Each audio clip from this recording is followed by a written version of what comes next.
이사야서 말씀이 예언과 또 이런 줄거리가 다소 좀 길게 이렇게 묶음 단위로 있어서 우리가 짧지만 그 핵심 구절을 이렇게 찾고 묵상하고 있습니다. 이사야 14장이 특별히 우리에게 주는 메시지 중에 우리가 당연하지만 새삼 깨달아서 갖게 새롭게 깨달아지는 전제 한 가지를 좀 보고 싶은데요. 시대 상황입니다. 이스라엘 시대에 있어서 특별히 오늘 이 본문 말씀에 이사야가 활동하던 시기를 생각해 볼 필요가 있습니다. 대표적인 왕, 이사야가 활동했던 대표적인 왕이 히스기야 왕입니다. 히스기야 왕. 그때 히스기야가 기도했던 장면, 그런 장면이 잘 나오지 않습니까? 근데 이 히스기야 왕 때 있었던 이스라엘 역사에서 가장 큰 충격적인 사건이 뭐였냐면, 바벨론이 쳐들어온 것도 있지만 북이스라엘이 이렇게 여러 일들과 상황들 가운데 멸망하게 된 사건이에요. 북이스라엘의 마지막 왕은 호세아 왕이라는 왕 때에 바빌론이 완전에 의해서 북이스라엘이 멸망하게 되고, 그 쳐들어왔던 그 여세를 몰아서 남유다까지 위기에 직면하게 됐던 것입니다. 그리고 이 북이스라엘이 멸망하게 된 사건은 당시에 이사야와 같은 여러 선지자들 통해서 남유다를 깨우시는 하나님의 귀한 교보제다. 하나님께서 이 북이스라엘을 통해서 우리 깨워서 회개해야 한다. 돌아와야 된다. 이런 강력한 메시지를 듣게 하는 그런 원인이 됩니다. 자, 여기서 중요한 것 한 가지가 이제 있는 거예요. 자, 북이스라엘은 멸망했습니다. 남유다는 아직 멸망하기 전이에요. 아직 멸망하려면 한 150년, 100에서 150년 정도가 더 남아있는 형편인데, 오늘 이 메시지뿐만 아니라 약 한 39장 정도, 한 36장, 39장까지 이르기까지 이스라엘 백성들이 계속 당하게 될 여러 일들에 대한 심판과, 그리고 하나님께서 돌아오게 될 여러 메시지들이 있고, 그 이후에는 회복에 대해서 말씀하시거든요. 그리고 이제 오늘 이 본문 말씀도 보면 다시 한번 선택하고 하는 어떤 평화와 그리고 회복에 대한 메시지를 전하고 있다는 거예요. 그런데 왜 이것이 계속 이렇게 생각해야 될 것이냐? 아직 남유다가 멸망하기 전이라는 사실이죠. 그러니까 남유다가 멸망하기 전인데 하나님은 뭘 이야기하고 계세요? 회복과 위로와 평안과 다시 일어서게 될 것으로 이야기하고 계시는 거예요. 그러니 여러분, 앞으로 이사야가 하는 이 말씀이 하나님께서 너희들 돌아오지 않으면 멸망하게 될 것이다 라는 여러 말에 하나님께서 분명히 그 일을 이루실 거예요. 지키실 거예요. 그렇지 않습니까? 그런데 이미 얘기하고 계시는 거죠. 제가 실수를 했습니다. 바빌론이 아니라 아수르입니다. 아시리아. 아시리아에서 북이스라엘 멸망했고, 아수르에 의해서 지금 남유다가 이렇게 고통받고 있는데, 나중에 남유다가 멸망할 때 바빌론에서 멸망한 것이고, 아수르에 의해서 멸망하고 이 어려움을 당하고 있는 것입니다. 그런데 여러분, 이렇게 멸망하기 전이라는 거죠, 아직까지. 그런데도 하나님께서는 위로의 메시지를 전하고 있고 회복의 메시지를 전하는 것이 어떤 의미인가가 중요한 질문이고, 오늘 우리가 하나님의 은혜를 붙잡을 수 있는 중요한 포인트라고 싶습니다. 첫 번째로 오늘 본문 말씀에서 우리가 붙잡고 싶은 것이 하나님께서 다시 한번 기회를 주실 것이다 라는 말씀을 우리가 붙잡고 싶어요. 마음이 먹먹하도록 하나님께서 우리에게 다시 한번 기회를 주실 것이다, 이렇게 우리에게 약속하시고 우리에게 들려주십니다. 주님의 말씀을. 오늘 본문 말씀의 1절을 보니까 이렇게 증거하고 있습니다. 주님께서 야곱을 불쌍하게 여기셔서 이스라엘을 다시 한번 선택하시고 그들을 고향 땅에서 살게 하실 것이다. 그때 외국 사람들도 그들에게 와서 야곱의 결례와 함께 살 것이다, 이렇게 이야기하고 있습니다. 하나님께서 이스라엘을 불쌍히 여기실 것이다 라고 이야기하고, 그렇게 이미 마음이 결정이 되고 이제 이야기하시는 것 같아요. 그러니까 다시 말해서 이제 이스라엘이 멸망하게 되고 그들이 돌아오지 않으면 겪게 될 여러 일들을 이야기하셨지만 주님의 마음은 이미 결정되고 정해져 있어요. 저들을 회복시키시고 저들에게 하나님께서 은혜를 완전히 제하여 버리는 것이 아니라 하나님께서 여전히 저들을 포기하지 않고 가지고 계신 계획을 우리가 이 말씀을 통해서 너무 당황스럽게 명확하게 알게 되는 것이 너무 귀하다고 싶습니다. 이스라엘이 저들의 죄, 저들의 완고함 때문에 무너지죠. 하지만 여러분, 이런 하나님의 그럼에도 불구하고 저들을 포기하지 않으시고 붙잡아 주시는, 내가 그들을 다시 한번 붙잡고 다시 한번 주님의 은혜로 세우실 것이다라는 말씀은 우리에게도, 혹 우리가 죄 때문에 멸망할 수밖에 없지만 하나님의 계획과 심판과 이런 하나님의 계획은 책망과 심판에 있는 것이 아니라 그들이 돌아오고 다시 서게 되는 것에 중심이 있다는 점이 우리가 오늘 믿음으로 붙잡아야 될 부분이라는 거예요. 그들을 불쌍하게 여기시고 다시 한번 선택해 주시고 고향에서 살게 해 주시고 외국 사람들과도 함께 살게 될 것이다, 이렇게 말씀하고 계십니다. 특별히 이 본문 말씀에서 귀한 것이 주님께서 야곱, 변화되기 전 속이고 다른 사람들 자기의 이익을 위해서 얼마든지 속일 수 있는 야곱, 그 야곱을 이야기하는데 이스라엘을 다시 한번 선택해 주신대요. 그 야곱이 변화되고 난, 다시 말해 약속을 받은 이스라엘, 지금은 연약하고 부족하지만 야곱처럼 살아가고 있지만 그 야곱이 하나님을 만나 변하게 된 이스라엘, 그 이름을 다시 떠올리면서 야곱을 다시 선택해서, 야곱을 불쌍히 여겨서 이스라엘을 다시 선택하고, 그리고 야곱의 결례와 함께 살 것이다, 그렇게 말씀하고 계세요. 연약하고 무너지기 쉽지만 하나님께서 다시 한번 우리에게 기회를 주시고 다시 한번 우리에게 힘을 더하여 주신다는 점이 전 너무 행복하고 하나님께서 주신 은혜라고 싶었습니다. 우리가 지금 혹시나 어려움 가운데 있고, 혹시 여러분 저희가 야곱같이 고난 가운데 있다면 그것이 뭐 죄 때문인지 명확하지 않다고 하더라도 적어도 오늘 본문 말씀이 그대로 우리에게 적용된다고 싶어요. 하나님께서 야곱을 불쌍히 여기듯이 우리들을 정말 긍휼히 여기셔서 다시 한번 선택하여 주시고 우리 가운데 놀라운 죄의 은혜와 행복을 더하여 주시겠구나, 이걸 그대로 믿고 기도할 수 있으면 너무 좋겠다고 싶어요. 저희 아버지 생전의 마지막 모습으로 제가 마음속에 교훈처럼 이렇게 기억하고 있는 것이, 은퇴하고 나신 다음에 참 되게 힘들어 하셨습니다. 이렇게 시간을 어떻게 보내셔야 될지, 그래서 말씀 준비도 정말 열심히 하시고 그렇게 공부도 열심히 하시고 그렇게 보내셨는데, 평생 해오신 일이 그 일이니까 그 일을 열심히 하셨는데, 문제는 아니고 안타까운 일은 뭐냐면 그 설교를 그렇게 준비하는 양에 비해 설교를 나눌 수 있는 기회가 이제 많이 줄어든 거예요. 비교할 수 없을 만큼 줄어든 거죠. 준비는 계속 많이 하시면 날마다 설교 한 편씩 두 편씩 준비하시지만 정작 뭐 은퇴하고 바로 나서는 뭐 일주일에 한 두 번 정도, 이렇게 두 번, 세 번 정도 이렇게 말씀을 전하실 기회가 있었고, 그런데 이제 좀 지나고 나니까 나중에는 뭐 한 주에 한 번, 그다음 한 달에 한 번, 이렇게 이제 몇 년씩 지나가니까 확연히 차이가 이제 나는 거죠. 그러니까 본인의 마음속에 말씀을 많이 준비할 때마다 깨달아지는 것도 많고 감사하기도 하지만 정작 그걸 나눌 수 있는 것이 없어서 참 곤란해 하셨어요. 그런데 이런 이야기를 하시더라고요. 아버지께서 제게 하나님께서 다시 한번 기회를 주실 거라고 생각한다고.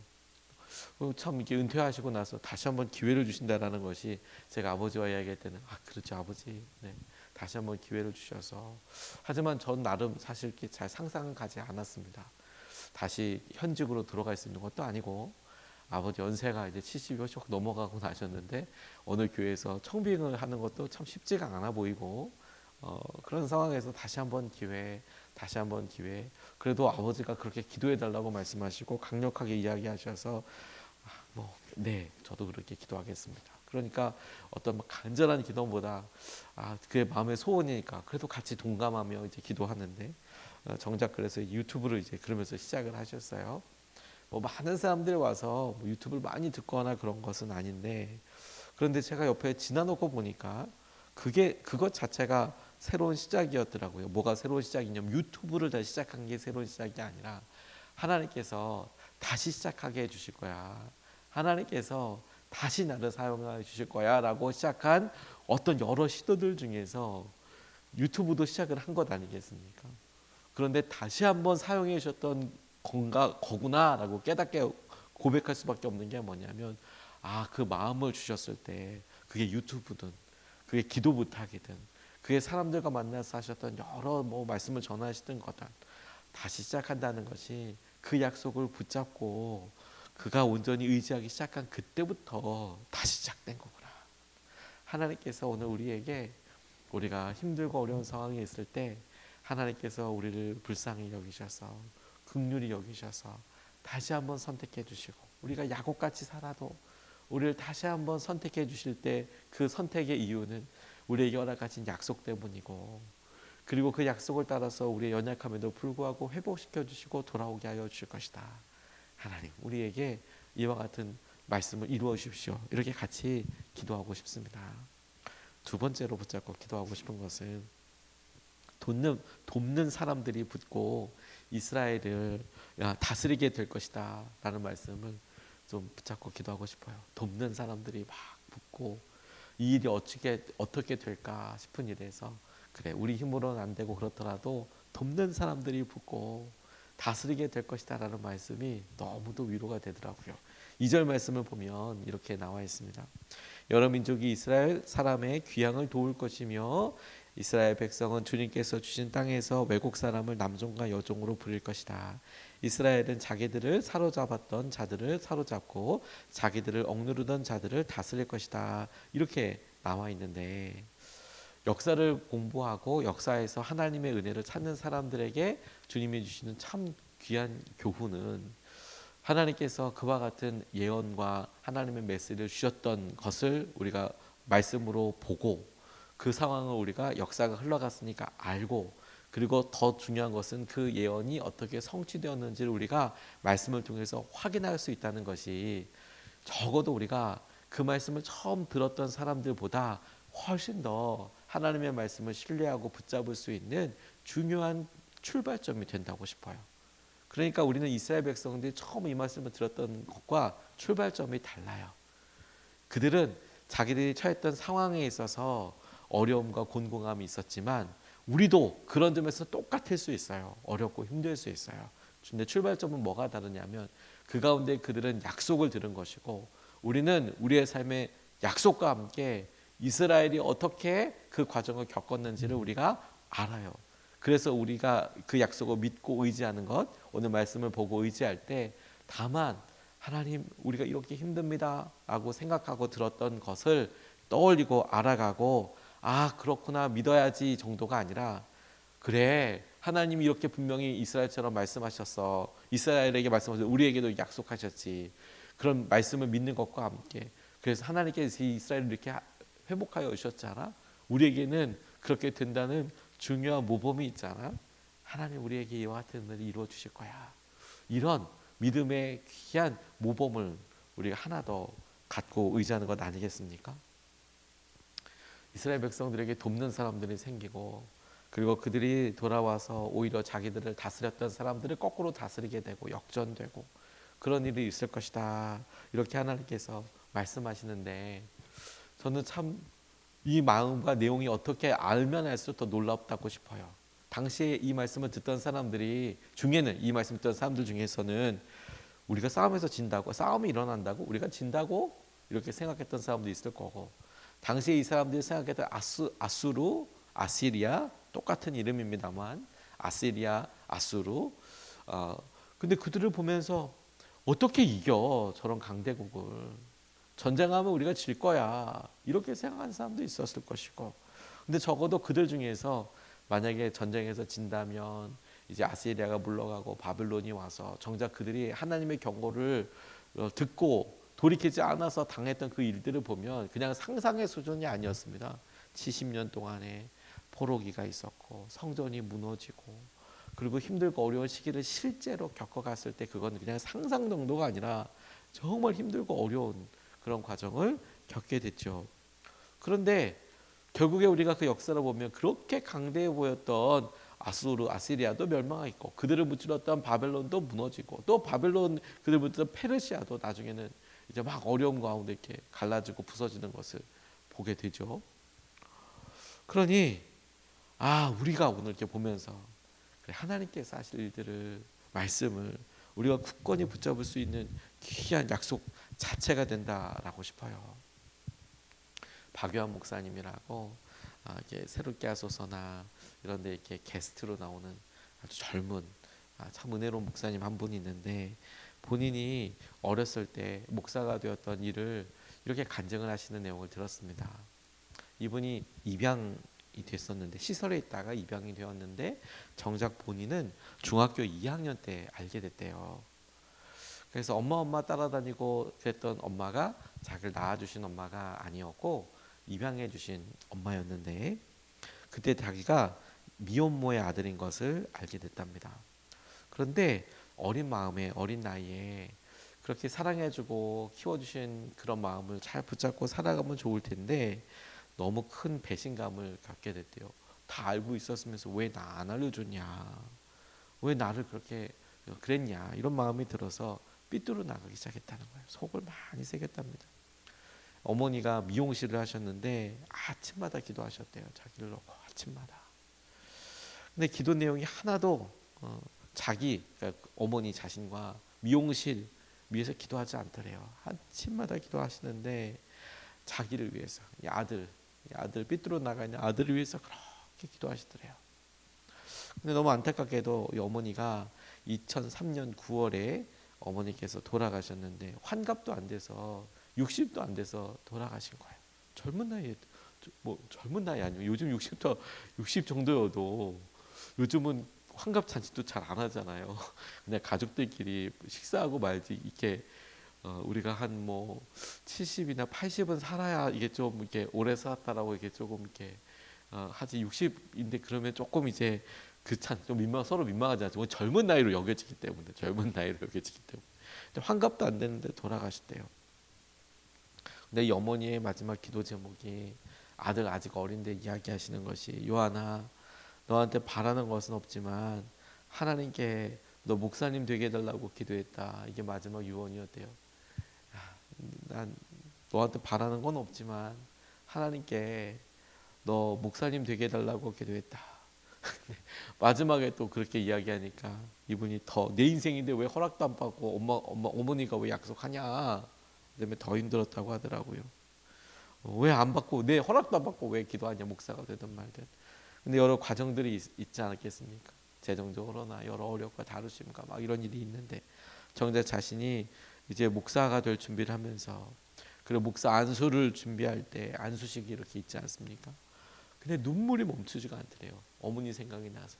그래서 막 엉엉 그 안수 받을 때 엉 울었답니다. 근데 그 안수 보좌 하시는 목사님들이, 와, 이렇게 목사 안수 받으면서 우는 목사는 처음 봤다고, 뭐 이렇게 우는 사람은 정말 처음 봤다고, 감동이 돼서 이제 눈물도 나거든요.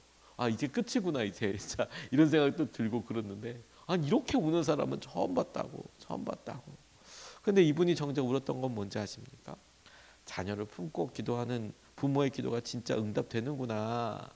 자기가 정작, 우리 어머니가 붙잡았던 약속이 실제로 이루어지는구나, 역전되는구나. 사단과 마귀에 끌려갔던 삶에서 사단과 마귀를 향하여 대적하고 이길 수 있고 믿음을 써서 싸우는 사람이 될 수 있는 거구나, 될 수 있는 거구나. 그런 마음이 제가 이렇게 보면서 이렇게 들더라고요. 그 어머니가 젊은 나이에 돌아가시면서, 환갑도 안 된 젊은 나이에 돌아가시면서 자기가 마음 아파 낳은 아들, 배 아파 낳은 아들은 아니지만 마음 아파 낳은 아들을 이렇게 보고 안타깝게 하나님께 기도했던 기도의 약속 붙잡고 그렇게 돌아가셨을 터이지만, 정작 우리가 이렇게 보면서 그 약속을 받았던 어머니 입장에서 가만히 생각해 보면 우리에게도 큰 교훈이 되는 거 있죠. 그 말씀을 붙잡고 살아가면 하나님께서 돕는 사람들이 붙고, 돌아갈수록 돕는 사람들이 붙고, 그리고 다스리게 될 것이다 라는 하나님의 은혜를 그대로 붙잡을 수 있겠다고 싶습니다. 우리가 힘들고 어려워하는 것들이 하나님께서 이스라엘을 회복시키시고 새롭게 하셨던 것처럼, 오늘 본문에서 이미 그런 일이 일어나기도 전에 약속하고 말씀하시는 하나님께서 우리에게도 다시 한번 일으키시고 돕는 자들을 붙여주시고 함께하게 하실 줄로 믿습니다. 이것을 오늘 두 가지 오늘 같이 함께 말씀을 나눴습니다. 첫 번째, 하나님께서 다시 한번 기회를 주실 것입니다. 다시 한번 기회를 주실 것입니다. 두 번째, 돕는 사람들이 붙고 다스리게 될 것입니다. 이런 상황과 어려움에 주저앉아 버리는 것이 아니라 돕는 사람들이 붙고 다시 일어서게 될 것입니다. 이것을 붙잡고 두 번 나눠서 같이 기도하겠습니다. 첫 번째로 같이 붙잡고 기도하고 싶은 것은 하나님 우리를 정결하게 하시고 다시 한번 선택하여 주셔서 사용하여 주십시오. 야곱과도 같은 우리의 모습, 하지만 이스라엘을 선택하시고 야곱의 결례와 그런 어려움 가운데 살았던 그 과거를 갖고 있던 사람들 같이 살게 하시겠다는 말씀처럼 하나님 우리를 정결하게 하셔서 다시 한번 선택하여 주셔서 사용하여 주십시오. 이것은 주님께서 하신 약속을 그냥 붙잡고 다시 한번 우리에게 그런 힘과 은혜를 회복하여 주십시오. 우리가 첫 번째로 같이 함께 기도하시겠습니다.